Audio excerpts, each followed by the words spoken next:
Today is June 14. Ukraine Media Center Ukrinform continues its operation. Today, it's been more than a week that we tracked the situation with the horrible terroristic act committed by Russia. The detonation of Kakhovka HPP dam. We gather all the thoughts in this regards, all the opinion, and now we will be talking about the situation at Zaporizhia nuclear power plant. Joining us in this studio is Oleh Korikov, the acting chairman, chief state inspector for nuclear and radiation safety of Ukraine. Good afternoon, Mr. Oleh. Good afternoon. Glory to Ukraine. Glory to the heroes. Mr. Oleh, what are the consequences of the detonation of the dam for the Zaporizhia nuclear power plant? What are they for the time being? Thank you for this question. You know, the nuclear power plant, just like any thermal power plant,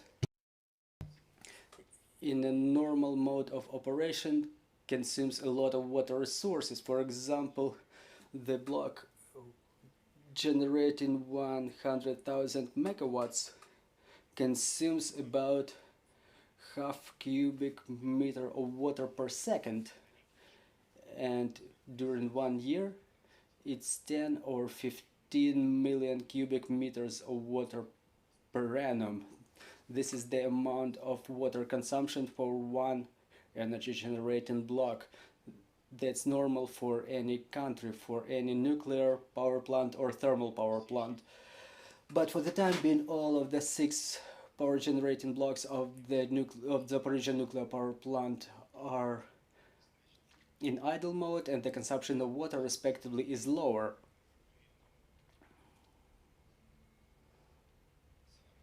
Now, the power generating blocks are in the suspended operation mode, and when we've got the information from the information about mining of the dam of Kakhovka hydraulic power plant, the operating organization analyzed the indicators, their influence on the safety and security regime, and they developed the measures which would ensure safety and security in case of absence of Kakhovka water reservoir, the actual absence of it. Such measures include the creation of water reserves in the industrial facilities of Zaporizhia nuclear power plant, and on the other hand, such measures include a track aimed at decrease of water consumption by the equipment of Zaporizhia nuclear power plant. Besides, the cooling pond of the Zaporizhia nuclear power plant, which contains water, is a separate hydrotechnical facility which contains water, and thus the power generating blocks of Zaporizhia nuclear power plant being suspended, and given the compliance with the measures that I mentioned, the safe operation of nuclear power plant, non-damage of the nuclear fuel, is possible within a number of months in such mode. So the impact of the destruction of the dam is significant, but in terms of its influence on the safety and security regime of the Zaporizhia nuclear power plant, we can continue operating it within such period that I mentioned, but it would be possible if we had a responsible management there, which we unfortunately don't have for the time being. So you're saying about the 2-month reserve, but what's on within these 2 months? How are we supposed to stabilize the operation of the nuclear power plant? If it doesn't happen, what happens next then?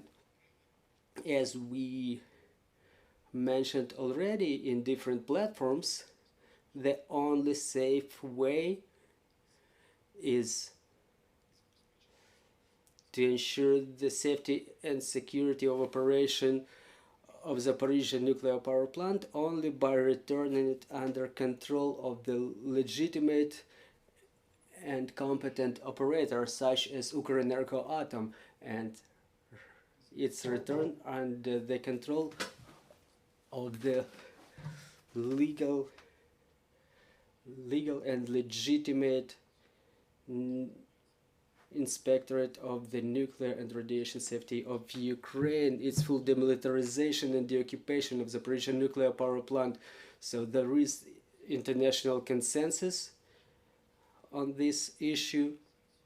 This international consensus is documented in resolutions of the board of the IAEA. There are 3 resolutions of the management board of IAEA. They date 2020 about 2022, I'm sorry, about the necessity of the occupation and demilitarization of the Zaporizhia nuclear power plant, and this is how we can ensure safe and secure operation of it. In other variants, we may stand that there is a one-by-one safety and security barrier being destroyed by the Russian occupiers, starting from the access control to the access is to the Zaporizhia nuclear power plant is controlled by the occupiers, who have different goals completely other than the operating organization. I mean the safe and secure operation of the nuclear plants. They have different goals. They transformed it into a military base. There are weapons, there are explosives there. The technical facilities are used as shelters for military equipment and material. In fact, we've lost the emergency readiness. The crisis center, which was located in the industrial facilities of the Zaporizhia nuclear power plant, is out of operation because it's unequipped. In fact, the occupiers use it for billeting. The external crisis center does not receive any data about the safety indicators at the Zaporizhia nuclear power plant and firefighting unit, which in fact is supposed to be the one which reacts to the emergencies in the Zaporizhia nuclear power plant, is out of operation too for the time being. Russians continue exercising pressure and tortures against the personnel, which resulted in extinction of firefighting unit, which is supposed to support Zaporizhia nuclear power plant in case of emergency.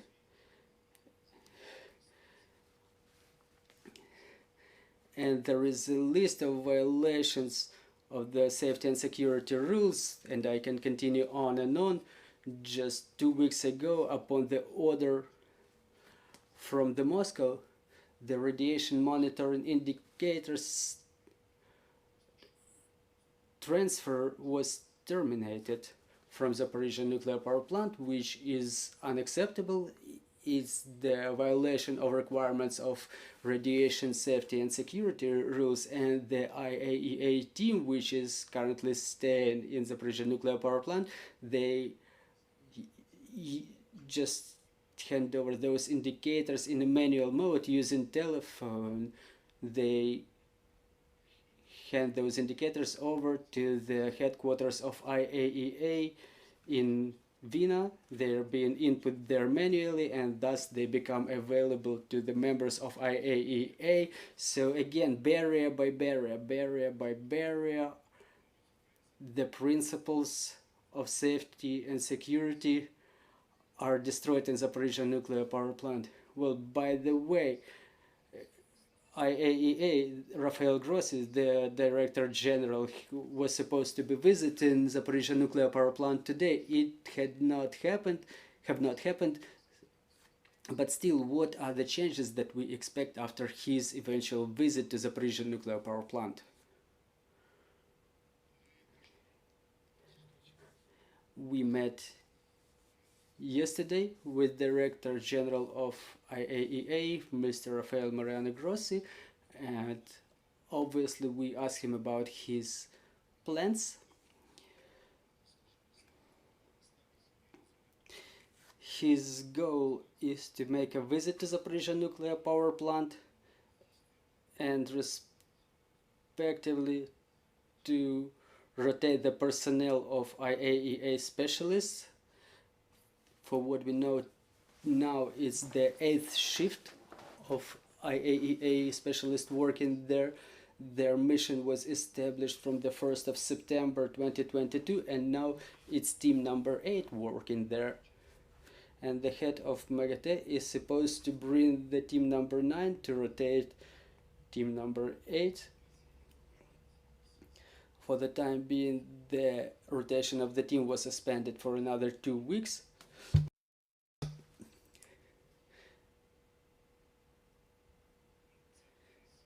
It's just one of his goals, and also since there were 7 fundamentals that Mr. Grossi proclaimed earlier, fundamentals of safety and security, all of them were compromised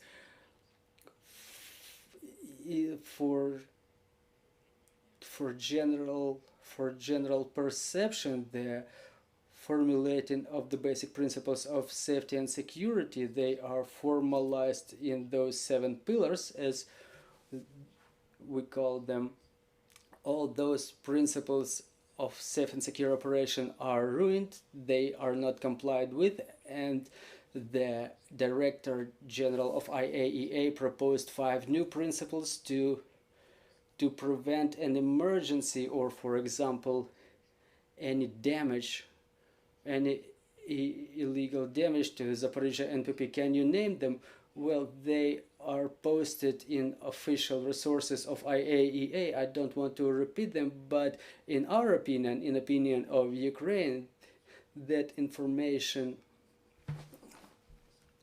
was communicated by the permanent representative of Ukraine in international organizations, permanent representative in the United Nations, that Ukraine sees that those principles may be complied with in case of compliance with the resolution of the Board of Directors of IAEA regarding the deoccupation and demilitarization of Zaporizhia nuclear power plant and its return under Ukrainian control. In that case, we would be able to ensure that we don't have any emergency or damage or otherwise. Thus, the head of IAEA formulated these 5 new principles, and to monitor the compliance with those principles, he proposed to reinforce the IAEA mission working in Zaporizhia NPP with a new personnel, with a bigger number of personnel,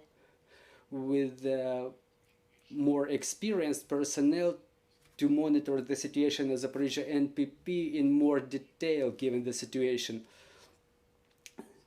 So those are the main tasks, so to say, that IAEA sees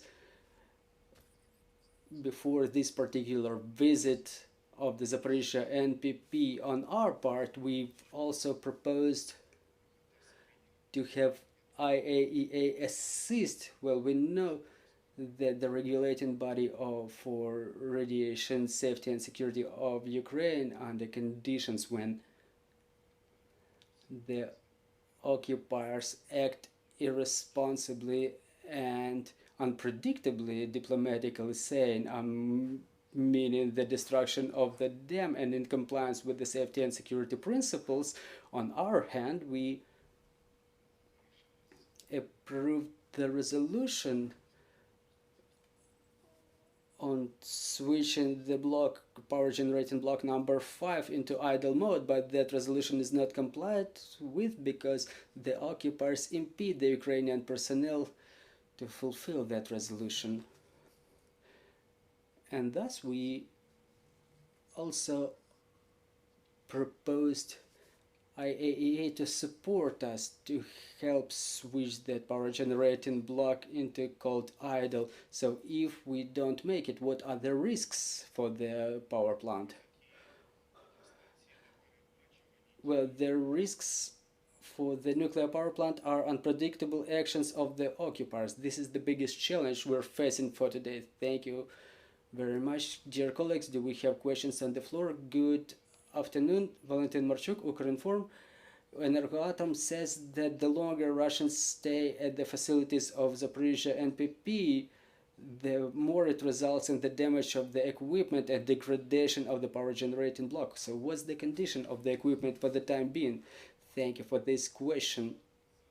You know, now for today we have very little information about the detailed condition of the systems, because in fact the inspectors of the State Inspectorate for Nuclear and Radiation Regulation, they don't have access to the Zaporizhia nuclear power plant.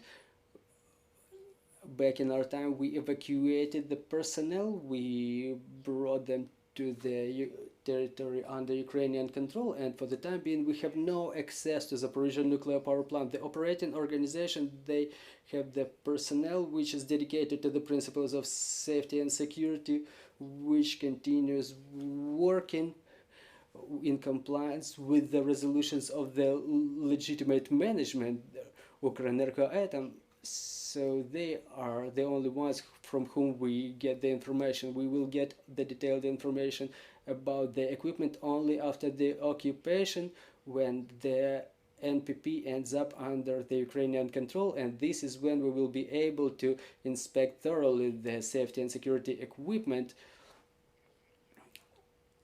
Now we have a plan in place for restoration of safe and secure operation of Zaporizhia nuclear power plant. It was reviewed in terms of nuclear safety and security, and the State Inspectorate for Nuclear Regulation, along with the operating organization Ukrenergoatom, are ready to promptly return to Zaporizhia nuclear power plant as soon as it's deoccupied, and respectively the work on mitigation of their military risks is fulfilled by our military.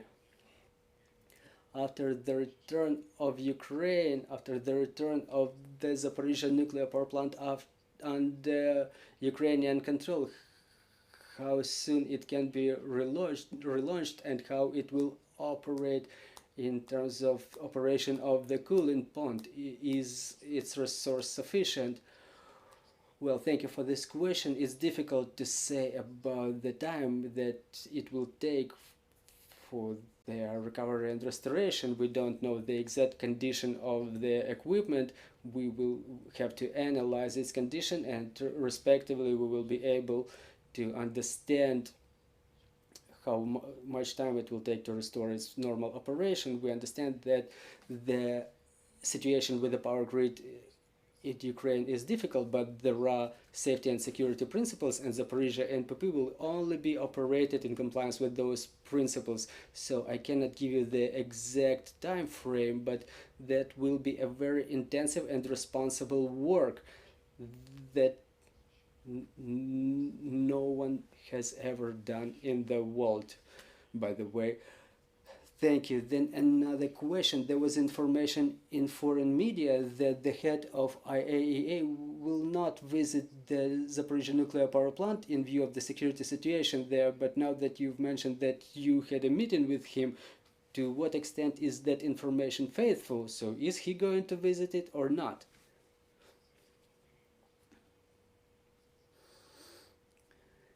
You know, now the period is such that I would say the visit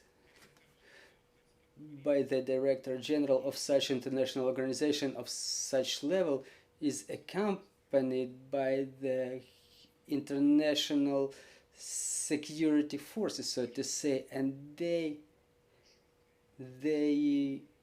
establish the route of approach and other related things. You know, this issue is beyond my competence because I'm the safety and security engineer, safety and security specialist, and you know, Ukraine, you can see this information from the official sources of the President of Ukraine, Volodymyr Zelensky, that Ukraine fully supports this visit, and we take all the necessary steps to make it happen. Thank you. Andriy Stasiuk Suspilny. Mr. Oleh, I would like to ask for details about this cooling pond. Mr. Rafael Grossi stated that it can be sufficient for 5 months, and you mentioned the term of 2 months. Okay, let's imagine this term expires.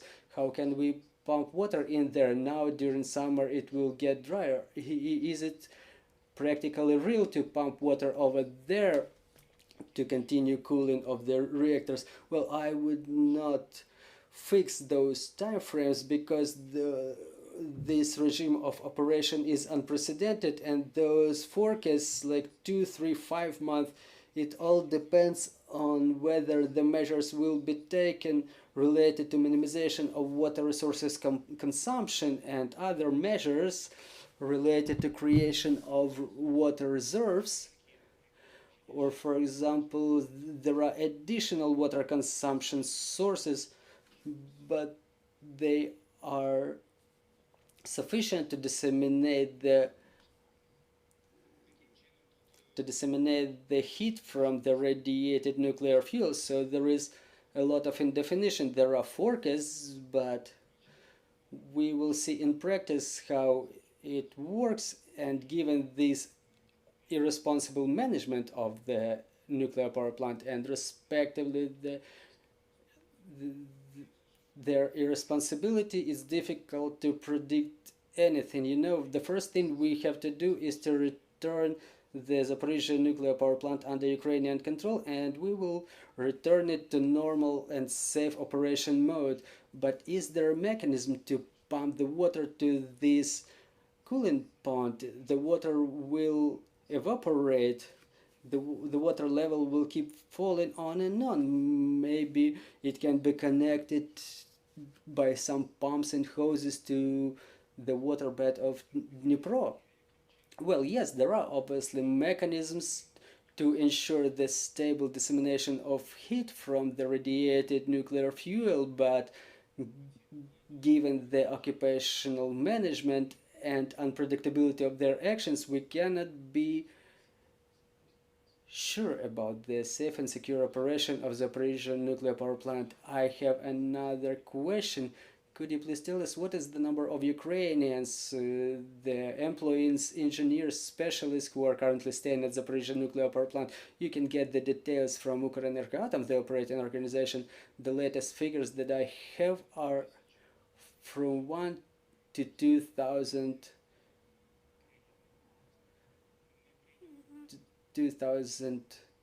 units of personnel who did not accept the citizenship of Russian Federation, but we may find out the details from Ukrenergoatom. Mr. Oleh, thank you very much for this information about Zaporizhia nuclear power plant. I'm reminding you joining us was Oleh Korikov, Acting Chairman, Chief State Inspector for Nuclear and Radiation Safety in Ukraine, and we will be back in 5 minutes and we will be talking about the situation in Dnipropetrovsk region. Stay tuned.